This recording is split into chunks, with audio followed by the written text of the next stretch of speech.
Rita mobile સ્નેચરને ઝડપી પાડી Maidarpura police સ્ટેશનમાં નોંધાયેલ વણશોધાયેલ ગુનો શોધી કાઢતી સુરત શહેર ક્રાઇમ બ્રાન્ચ નાયબ police commissioner Shri crime Surat નાઓએ શહેર વિસ્તારમાં મોબાઈલ ચોરીના બનતા બનાવો અટકાવવા માટે તેમજ મોબાઈલ ચોરીના વણશોધાયેલ ગુનાઓ શોધી કાઢવા માટે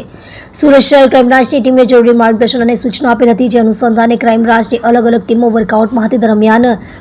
એન્ટી ઓર્ગેનાઇઝડ ક્રાઇમ સ્કોડના પોલીસ માણસોને મળેલ બાતમી હકીકતના આધારે રાંદેર શીતલ 4 રસ્તાની પાસે આવેલ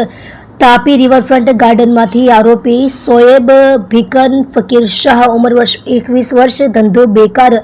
રહે room number 2 building number 189H2 Kosadavas Amroli Surat શહેર તથા room number 17 building number 167H2 Kosadavas Amroli Surat શહેર મૂળ રહે ગામ બાવાનગર ધુલિયો મહારાષ્ટ્ર તેને ઝડપી પાડવામાં આવેલ છે. મજકૂર આરોપી પાસેથી ચોરીમાં ગયેલ મુદ્દામાલ સેમસંગ કંપનીનો મોબાઈલ ફોન કબજે કરવામાં આવેલ છે, જેની વિગત છે નીચે મુજબ છે.